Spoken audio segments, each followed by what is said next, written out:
เด้อพี่น้องพันป่าเด้อมื้อนี้เด้อกินข้าวแรงพันป่าห่อข้าวปุ้นพันข้าวปุ้นพันป่านี่เฮ็ดเองพี่น้องเอ้ยแซ่บบ่แซ่บก็กินมื้อนี้เราก็เอิ้นห่อป่าห่อป่าจักรยานรถทีบมอเตอร์ไซค์รถจักรโมแป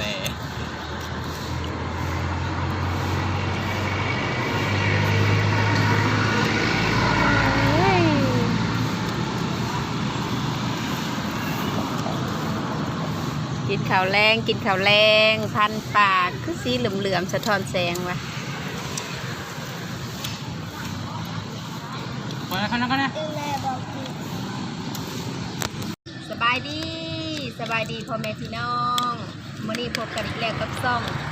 กินแซ่บกินนัวซะแนวมื้อนี้เฮาสิพาห่อข้าวปุ้นเนาะพี่น้องเนาะห่อข้าวปุ้นกับปลานิล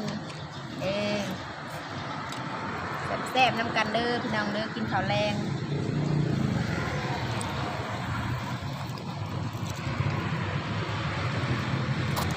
เอาคำตาสวนหมด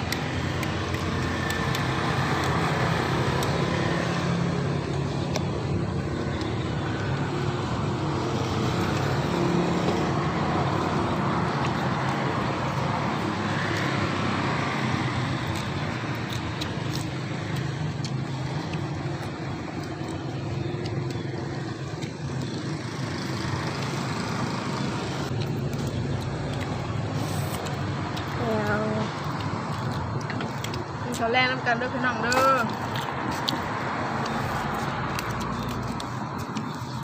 เอาแต่นี้ลูกเอาแต่นี้นั่งโมเป็นไปเป็นดีๆนะแล้วน่าก็ลืมคุณบุญนั่นแหละเป็นมาพันปลาแซ่บ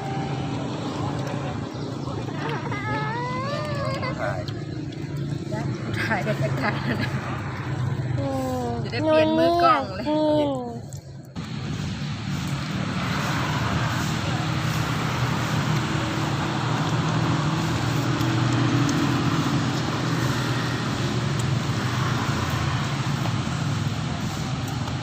จับพี่น้อง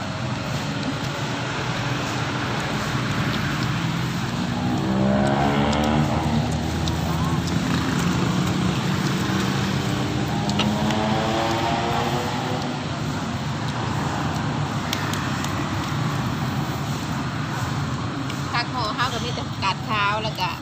หอมบัวหอมปอกนะพี่น้องแล้วก็ใบอันนี้ข้าวที่ยังเกาะอยู่ลาวข้าวเอื่นผักหอมเปย์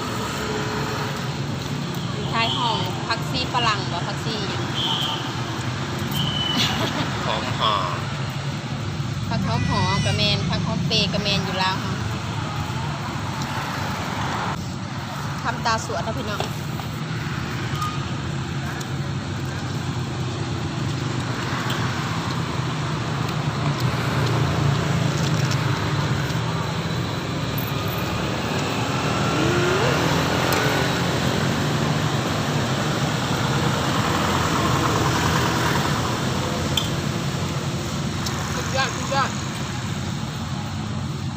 ขาวถึงนั้นเป็นหน่อยเนาะ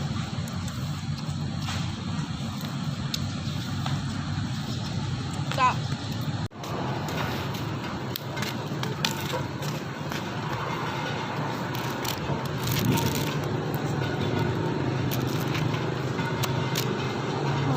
ขอบคุณ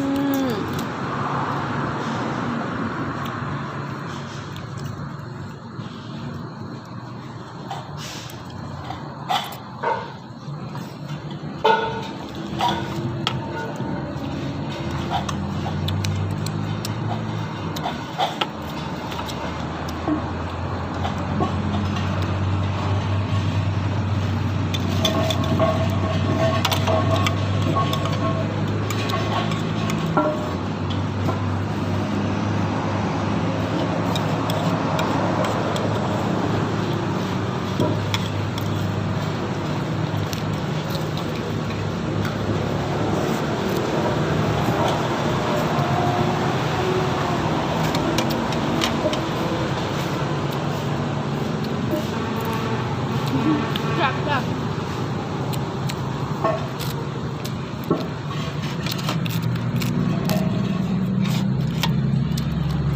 เขากับปุ่นยำแรงแคมหนทางพี่น้องเอ้ยเสียงรบกวนหน่อยหนึ่งเด้อเพื่อนแคมทางเอายำได้กับมิตรเสียงรถนะพี่น้อง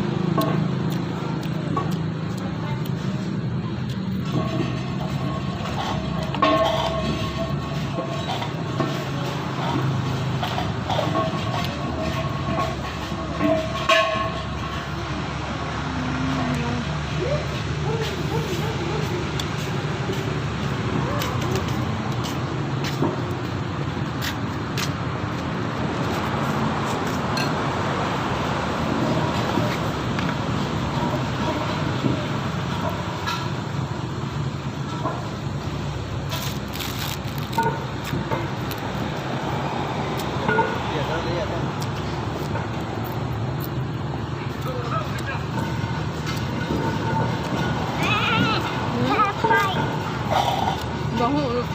ฮะบ่ฮู้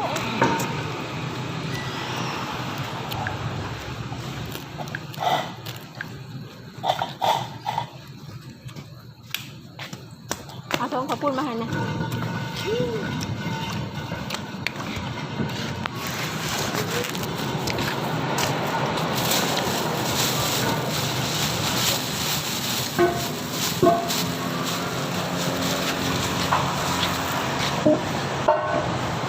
เติมข้าวปุ้นอีกพี่น้อง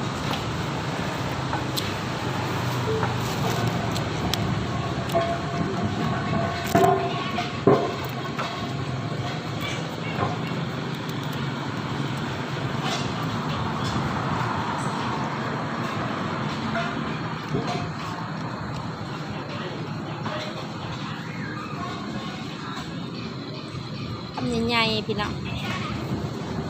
กินแบบคำตาสวนรสมันจังแซ่บชิ้นปลา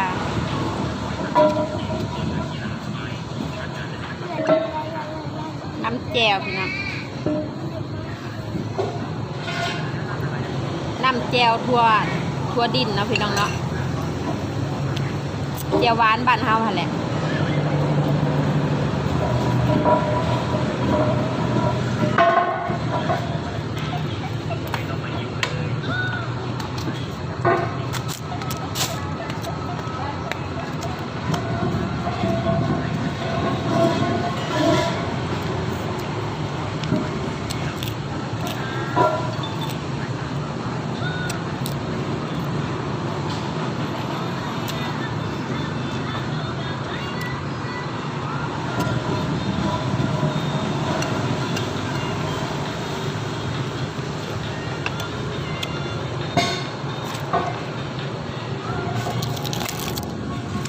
กับลูกสาวพี่น้อง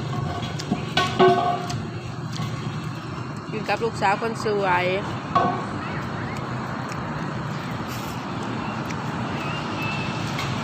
กินอยู่แคมป์ทางนะพี่น้องเนาะก็สิมีเสียงรบกวนน้อยหนึ่งเด้อเสียงรถจักรอันน่ะก็เจ้าอันเก็บแม็กนะพี่น้องเนาะแม็กมาใหม่คนแม็กเขาเมียนก็เจ้ากินอิ่มแล้วพวกนั้นยังแต่2 แม่ลูกบ่อิ่ม2 แม่ลูกยาน้ำลังหมูกินลูกคลิปนี้ก็สิไปก่อนเด้อพี่น้องถ้ามักก็อย่าลืมกดไลค์กดแชร์กดติดตามให้ช่องกินแซ่บกินนัวในเด้อขอบใจหลายๆสบายดี